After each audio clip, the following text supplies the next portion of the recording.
Sometimes I think that we're a little bit off base when we ask, "Are you ready?" Maybe we should be asking, "Are you scared?" I am.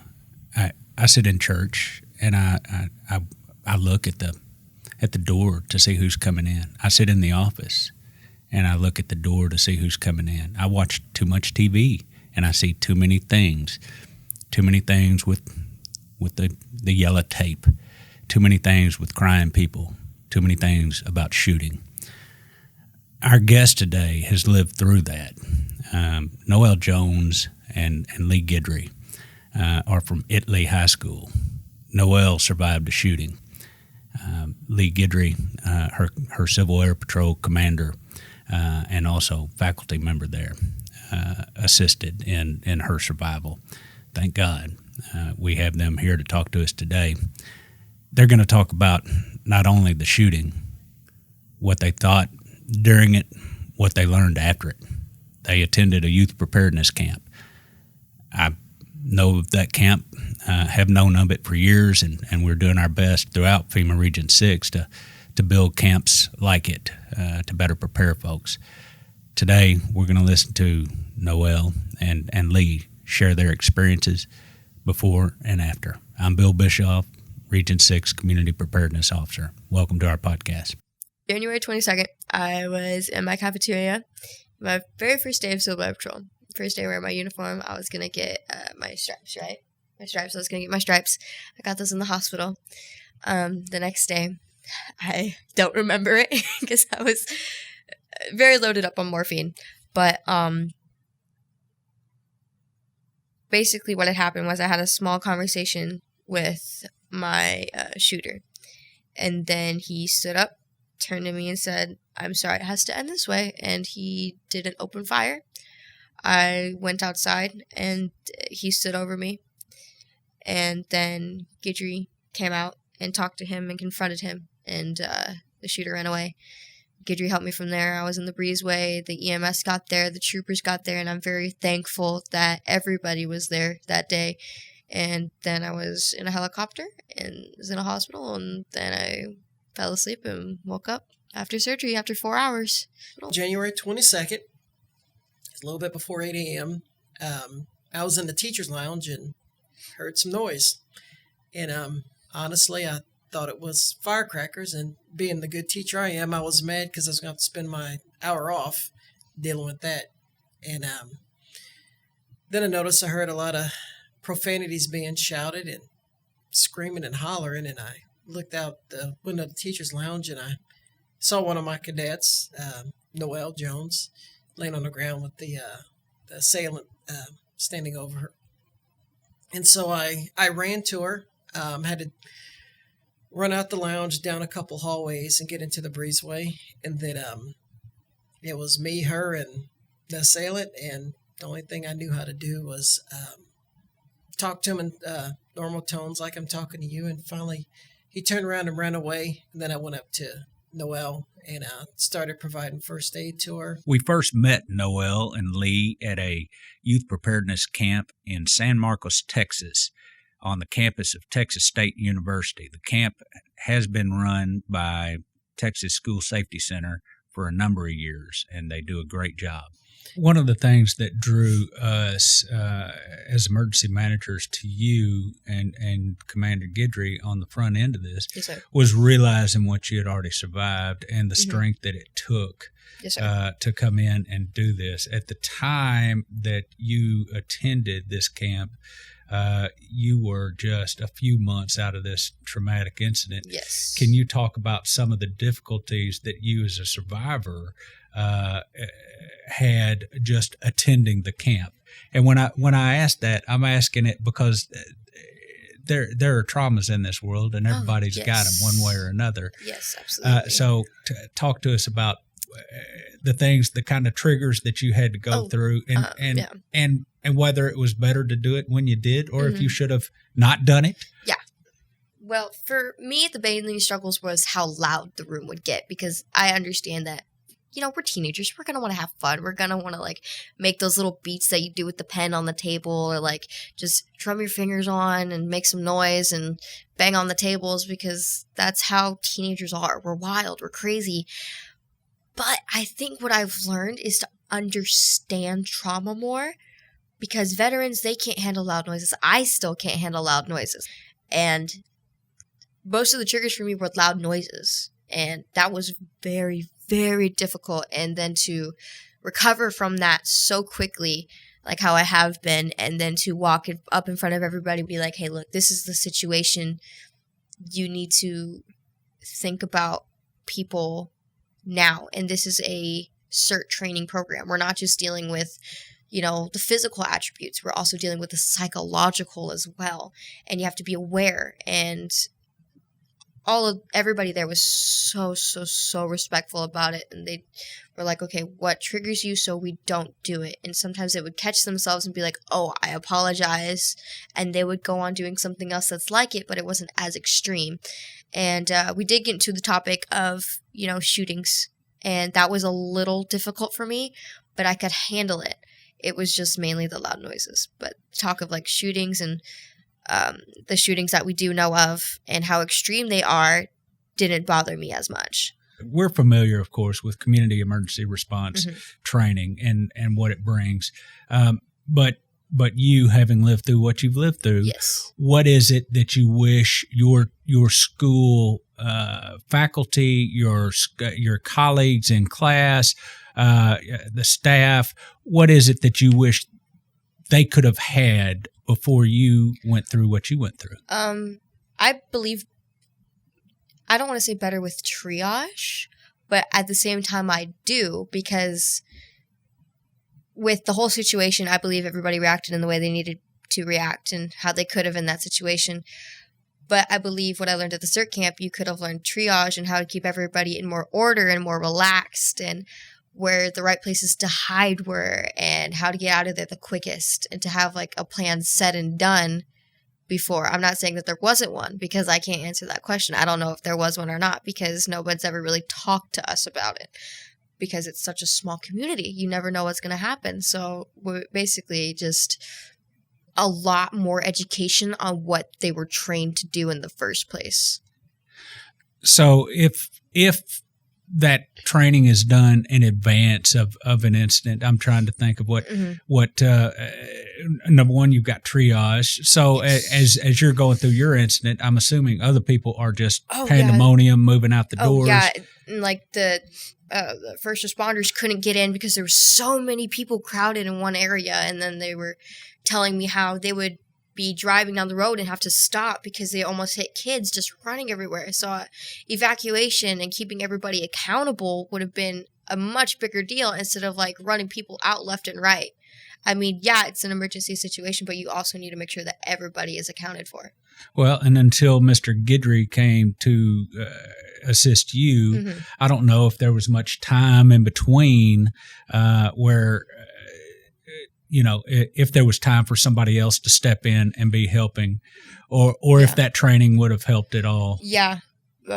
In that situation, I believe Mr. Guidry, if he didn't come, I feel like maybe nobody else would have, or if they did, they wouldn't have known exactly what to do. Personally, under the circumstances, I think our school, with the people that were there around her, did the best they could do at that time.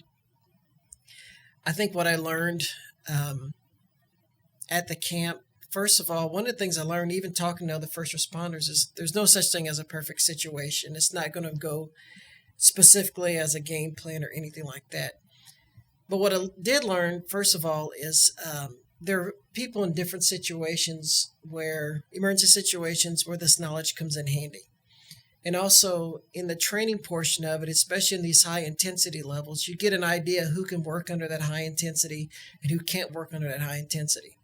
That's not saying one person is better than the other, but if I'm in an emergency situation, when decisions have to be made, I want that person I know that can handle those types of situations. That was a big thing I learned from it.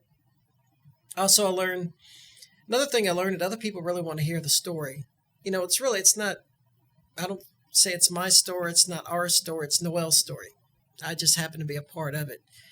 I think people really generally interested in more of this is the academic of what would happen. Here's a scenario. Well, then they could talk to people. Well, this is what happened when it actually happens to you. So I think that benefited others that they could hear the story from Italy, but I think it had benefited us because we could share our story, and it was kind of like a release for us, almost like a type of therapy, if you will, that we were able to get it out there and be able to keep talking about it, and people see what a school is going through. Since we've come back from CERT camp, basically we have done like little things like, okay, Guidry actually had like a student hide and then had the group go find her and help her and take care of her. And basically, I think everybody feels a lot safer than before because not only from the CERT thing that we've given recommendation on for safety, but in general, like the negativity feels gone there. I mean, we have our normal teenage drama. That's going to always be there, no matter how much we don't want it there. But I believe just everybody feels so much safer because of the things that have been put in place by what has happened and the things that we have learned from this camp. And we all know that there are people there prepared for what might happen. I got sold on CERT. I think I could go out and be a CERT evangelist. I mean, I just enjoyed it so much just to see what the students learn from it. Still hearing them talking about it in little stories they still like to tell about it. And when you come back, to me, the best way to promote something is to get the people out there who've already been through it. Listen to them tell the stories of those who haven't been through it. And people are like, oh man, I want to go through that. I honestly think every school district, every community, even if you just need to stretch it out more, should at least have a CERT team, just a group of, volunteers that can step up to help their community in a time of need. Because I look at it this way, even if you're not an emergency responder or anything like that, something happens in your immediate community, you're involved. It affected you. So why not jump in there and help solve the problem that's going on? What's your thoughts moving forward? I don't know whether we're still talking camp or whether we're talking just your own kind of mission. Do you have your own kind of mission other than continue to heal? Oh, yes, absolutely. I want to be a voice for victims of anything, but mainly focus on victims of shootings because that's, I don't want to say my forte, yeah. but not something you wanted to sign up for. No. Absolutely. I definitely never thought it would happen, especially at my school and mainly to myself because, it's like, yeah, that could happen. But never to me. There's never that possibility. When in reality, there's always that 50-50. Like, it's always going to be there. But I want to be a voice for victims that feel like they don't, like victims of rape and just abuse and just violence anywhere. But I mainly want to stick to, I don't want to sound rude, but I mainly want to stick to the problems here in our own country because that needs to be addressed. And I want to help mainly veterans because now that I have been shot and to know what it feels like and to know how painful it is to come back from that and how scary the world can be. Like, I've never been on a tour. I have no military experience, but in a kind of way, I understand, but I know I will never understand what they went through.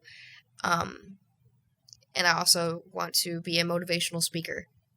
Because I feel like we need some more of those that hit people my age, that are closer to my age. Because, when you grow up and you're an adult and you're talking to the younger kids, sometimes it can be hard to hit them because, you've gone through what you've gone through and you learned how to get through it. But I believe that they don't make it to the point where, yeah, this is the struggle I'm dealing with right now, and this is how I'm going to get up from it. Now it's like, yeah, this is what I did to get over it. But I want to get down and dirty into the detail of how bad it was, but yet how great it is, how great it's going to be. So, and then I want to be a special ed teacher, and I want to do a minor in psychology with that. It's going to be a lot of work, but I love challenges, and I want to do psychology because of the fact that my psychological stuff now is very difficult to understand myself and as a book-wise. Like, there's a book definition like, oh, PTSD, this is what you go through. When in reality, there can be so much more. And I also want to learn how the brain works. So I think Or it doesn't. would be very fun. Yeah, or does it work? Yeah. Yeah. Your own, I guess, experience, your own perspective now is that PTSD takes many different forms. Oh, absolutely. And I think that's probably where you're empathizing with those veterans, and some of which, the interesting thing there is some of the veterans would be looking at you the same way. Thank God I've never gone through what she's gone through. Actually, I hope never to. At CERT, there was one veteran, and he, I believe I gave him a hug. I don't exactly remember. It's like in the back of my mind. He said, "I have been a veteran. I am a veteran, and I have served for so-and-so years, and to me, you are my hero." I almost broke down in tears because a person that is my hero just called me his. And I'm about to start crying now because that is like, wow. I didn't know I inspired people that much or people like that. And I was shocked in a good way. And I felt so much more confident in myself. And I found a new confidence in me that I'm pushing forward with. Well, thank you very much for joining us. Thank you very much for going to Youth Preparedness Camp. Yes, thank you for having me and giving me that opportunity. Thank you for surviving. Thank and you. Thank you for being willing to do what you're doing Yes. and continuing to do it. And I know that's one of the things that drew us to you and to Commander Guidry there at the camp was the strength that we were witnessing, strength coming back for the first time, really out of home after that incident, and surviving and just going ahead and plunging forward in life. Yeah. It's not easy. It'll never be easy. But you don't make it look easy. Oh, no. But you make it look like it can be done, and that Yes. it's been done, and it's continuing to be done. Yes, So because- thank you for that. For more information or to send your youth to Youth Preparedness Camp or start your own Youth Preparedness Camp, please contact your local, state, or tribal emergency management agency and talk to the folks that handle community preparedness. Feel free to contact me if you need some assistance. I'm at bill.bischoff, BISCHOF, @FEMA.DHS.gov. Thank you very much.